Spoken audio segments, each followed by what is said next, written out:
Okay, guys, so I want to show you a deck that I've been playing with using the ORCA Bomber. It's a little bit of an adaptation of the Jade Zion air deck, but instead of running ORCA, I'm running ORCA Bomber.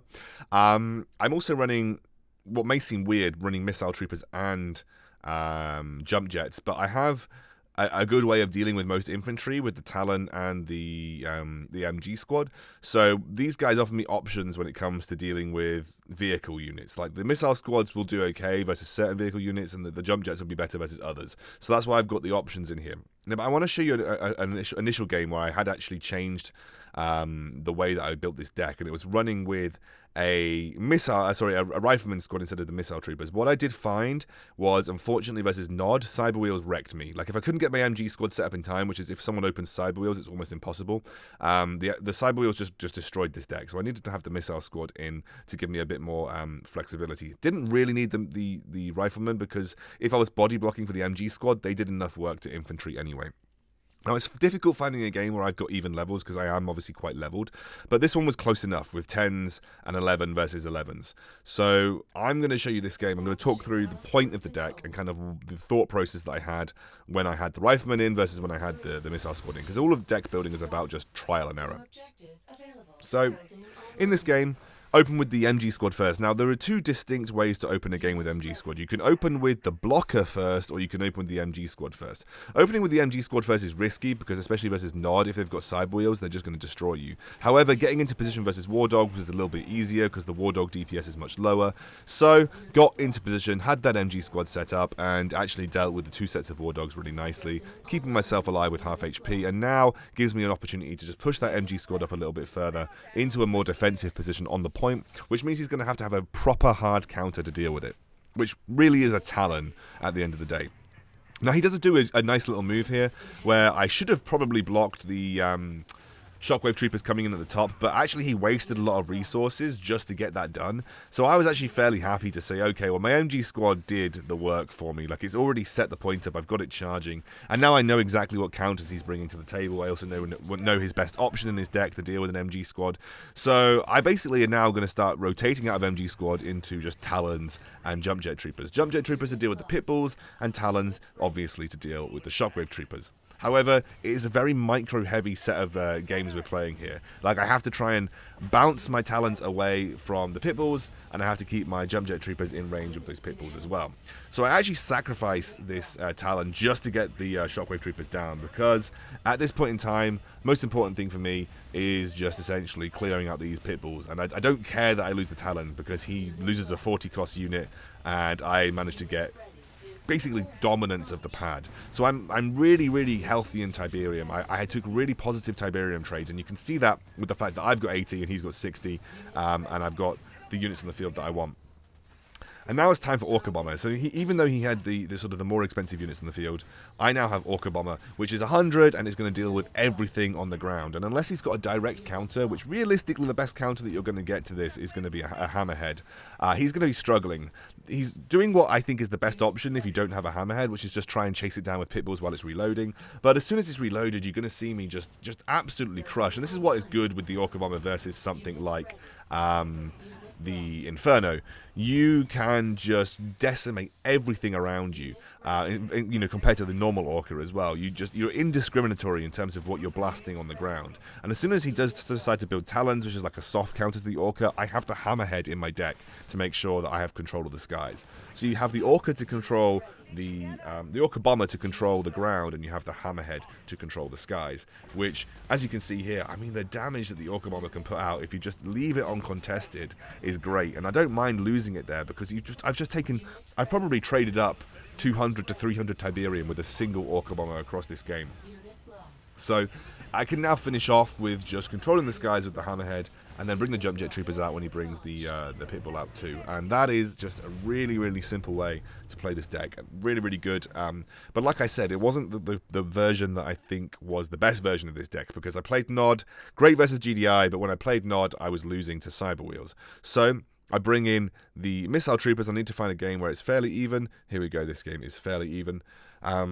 And the Missile Troopers give me better presence versus War Dogs, but also allows me to trade into Cyber Wheels if someone opens Cyber Wheels. And because we don't open with the Harvester, we can get the Missile Troopers into position versus Cyber Wheels much more readily.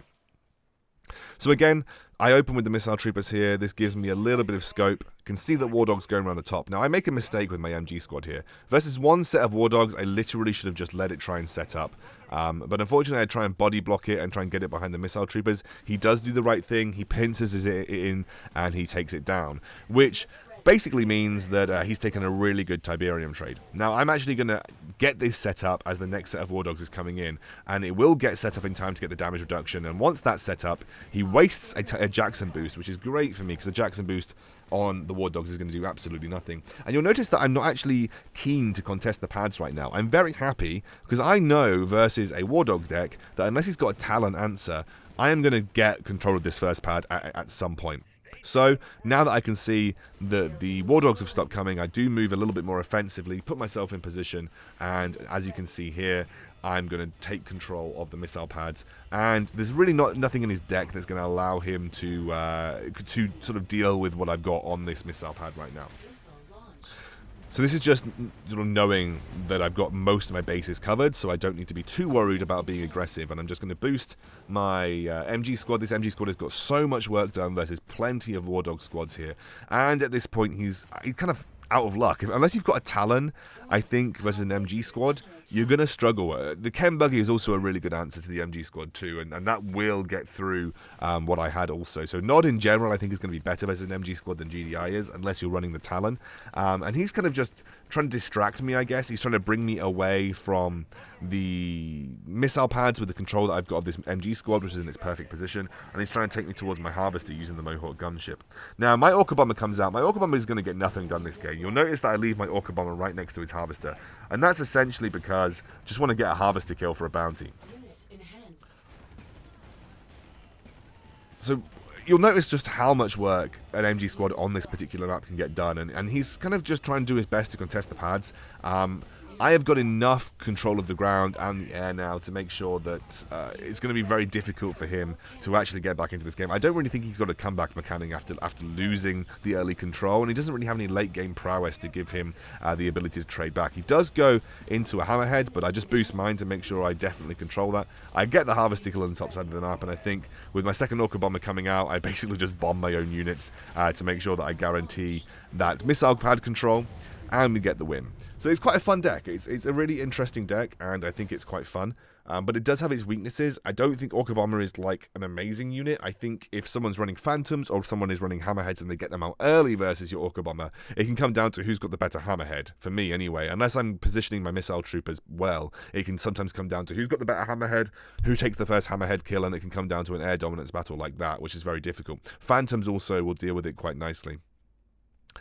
Decks that I've struggled with, like I said, massive level disadvantage for him here, but the Cyber Wheels just eat my initial opening alive, and there was nothing I could do about it. And then he brought Banshees out, and I couldn't get my Hammerheads out in time. It was just a really rough game that I just could never get control of. So if you lose that early MG squad setup, it can be really hard to come back to.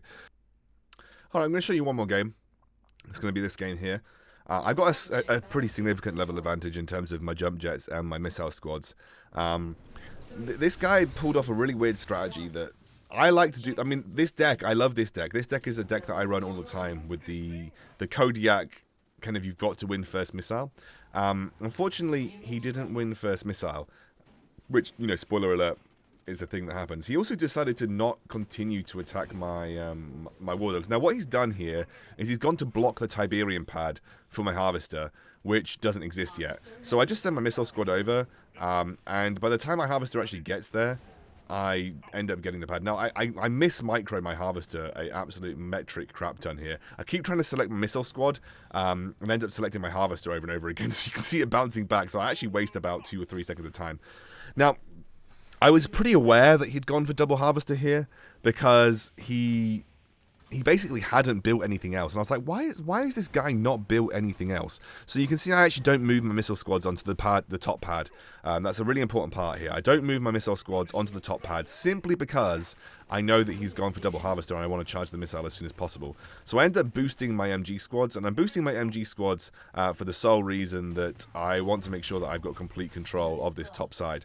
You can see he goes very heavily onto the MG squad there, kills it, but by the time he gets onto the second one, he's already lost it, and he actually charges the missile for me. I'm just going to body block as much as I can. I can't body block versus someone who actually moves over, but I can just move my Talon down to that one War Dog that I left alive with 1 HP, and he kind of was a bit complacent about that War Dog, which meant that I was able to get away with it scot-free, just killing it off and getting the first missile in my favor. So now I am in a position where I have got control. Not really sure what he's building when it comes to his second harvester. His deck doesn't really suit a double harvester build. I think he's going all in on this Kodiak play, which you can see here. So I'm going to go for my ORCA Bomber and just start putting pressure onto his harvesters. This is just more of a meme way of dealing with it. As you can see, I'm not really that bothered about my my ORCA Bomber at the bottom side of the map. There's nothing for it to kill. And then I see this boosted Kodiak coming towards my base, and I'm going to start body blocking as much as I can. Now, I'm charging the second missile. The second missile is almost completed. And he's trying to kill my level 13 base from scratch. I just knew at this point there was no way I was going to lose, and I just ended up shoving everything onto the missile pads to make sure I came away with the victory, which I did. But just don't do this, guys. When you're running a Kodiak deck, don't run at the base when you don't have the first missile. It just doesn't work. But those are my ORCA Bomber decks. I kind of like playing it. I'm having a lot of fun with these decks because the ORCA Bomber is a really fun unit. It does have its weaknesses.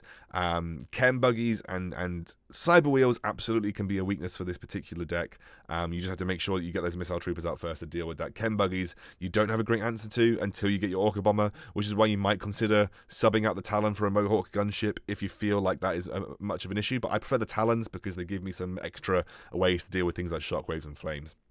Alright, that's everything on my ORCA Bomber deck. I will see you soon.